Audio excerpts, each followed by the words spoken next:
Hey guys, welcome back to my channel. Today we are going to be going over the progress that we made with our baby step 2, paying off all of our debt other than our mortgage for the month of March. And in front of me, I've got my Erin Condren Deluxe Monthly Planner. This is the 8.5 by 11 version. They do have a smaller version that is the 7 by 9, but I personally prefer the larger version because I really don't have to worry about, running out of room or any of that kind of stuff. So where we're going to start out is actually in the back here. I have a couple pages set up back here to track our debt payments and everything like that. So one of our sub loans through Great Lakes is paid off. As you can see, it's a zero balance right now. And then we had a couple Snowball payments towards our next largest debt, which is the 418 Great Lakes. And then we're going to take a look at the progress that was made with 420 Great Lakes and then Wells Fargo. And we're going to color in our little tracker over here. So let's go ahead and get started and figure out how much we put towards 418. So let's see here. We had a payment of $142.08 on the 1st of March, a payment of $480.39 on the 8th, and then $331.51 on the 15th, $22.16 on the 20th, and $524 on the 22nd. So we put a total of $981.38 towards 418. So I'm gonna color in 10 squares. So we got 1, 2, 3, 4, 5, 6, 7, 8, 9, 10. And let me actually find my mild liners.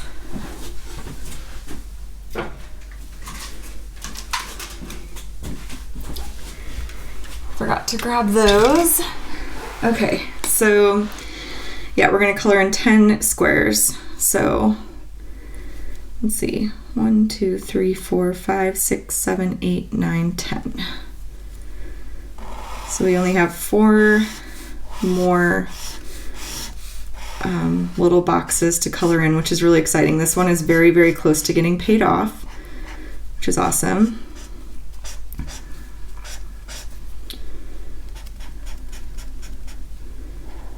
Okay, so that takes care of that. And then for 420, let's see here. We had a couple payments. One thing that I don't like about Great Lakes is if you make excess payments, like this payment on the 22nd should have all gone to 418. But Great Lakes just, they do what they want and they apply it to the loan that they think they should apply it to. And it's really kind of irritating. But it is what it is. Either way, it's getting paid off somehow. So, okay, so we had a payment of $195.19 on the 1st, and then $235.08 on the 20th, and then $53.25 on the 22nd. So $483.52. So we're going to color in 5 boxes. And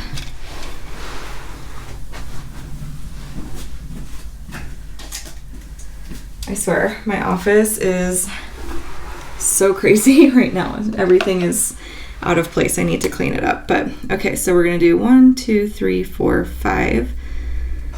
So just up to this one.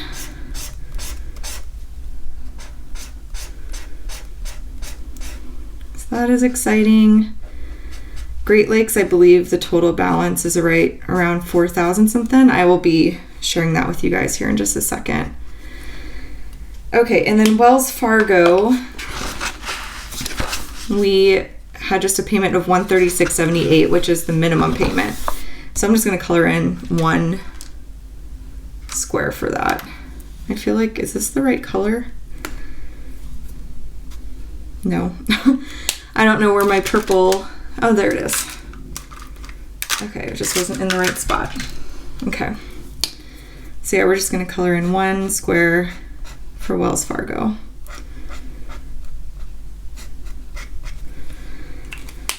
All right, so that takes care of our payoff tracker.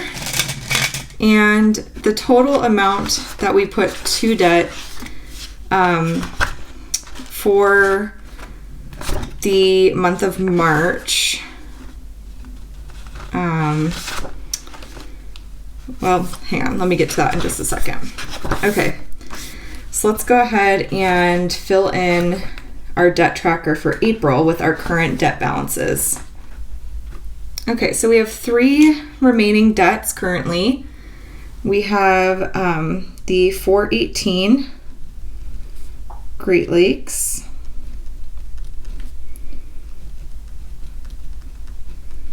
We have the 420 Great Lakes.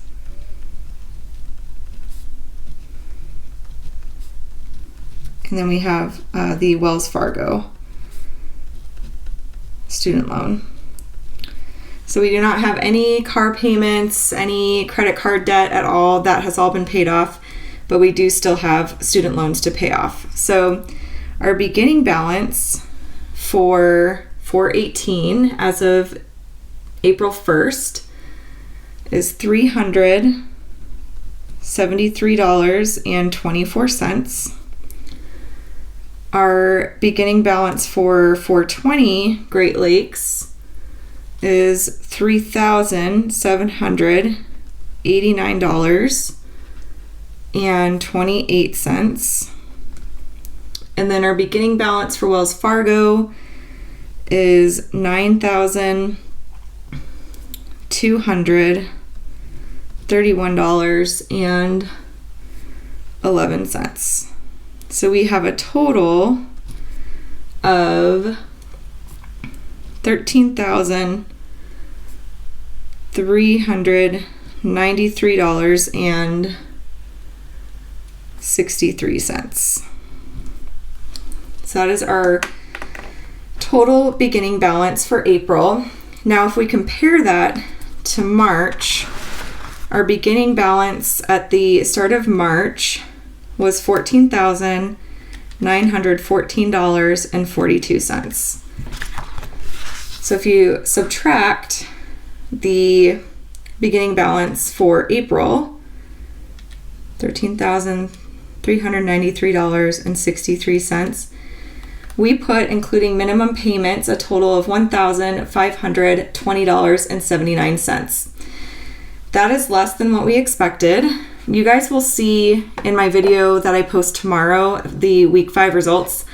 We had an unexpected large expense come up, and I will definitely go into more detail on that tomorrow. I'm not gonna lie, it was extremely discouraging to have that expense come up, and my husband and I talked a lot about it, and we're on the fence with pausing the debt snowball and doing it Dave Ramsey's way and going into stork mode. Unexpected things come up all the time, and it can be really frustrating if you plan out a month and it's supposed to be a really fantastic month, and these things come up, say you're really under on your certain categories in your budget and things are going smoothly, and then life just throws a wrench in your way.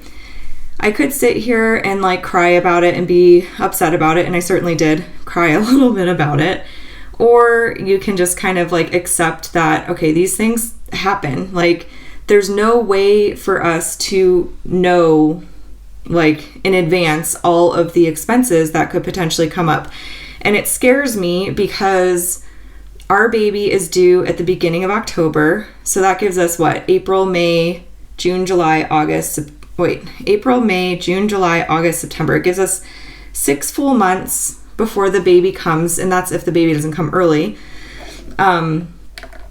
to prepare financially for the baby, to get everything we need for the baby, to make sure that I have money in savings for medical expenses, for maternity leave, because I don't get paid maternity leave through the company I work for.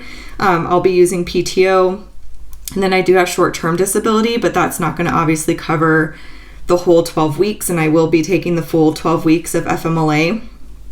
So I need to make sure that there's money in our savings account to kind of make up for my loss of income during the time that I'm on leave. So, plus we need, things for the baby still. So I'm so torn, you guys. Like, let me know what you think. Should we pause the debt snowball completely and just stock up our savings account? We did figure out that if we do that, we can get, I think it's like, let me see, close to $14,000 in savings before the baby's here, which is awesome. That's plenty of money to pay for like medical expenses and, get me through maternity leave, get the baby what, he or she needs, all that kind of stuff. So should we completely pause the debt snowball, just stock up savings? Or option B is to do both, like to not put all of our extra income each month to like savings or to debt, but to kind of divvy it up, like maybe put half to debt and half to savings. Or should we just continue paying off our debt and then like just hope and pray that we have money left over? I mean, and you can see, so like I said, okay, this is why this isn't going to even be an option. There is no option C, because we owe in debt pretty much as we can save in our savings, $14,000. Like I figured out we can save $13,979.07 before the month of November. So that includes like October's income too, because I should have 2 full paychecks for October. And that's pretty much equal just about to how much debt we have. So option C is not even an option. Like we're going to have to make sure we have money in savings.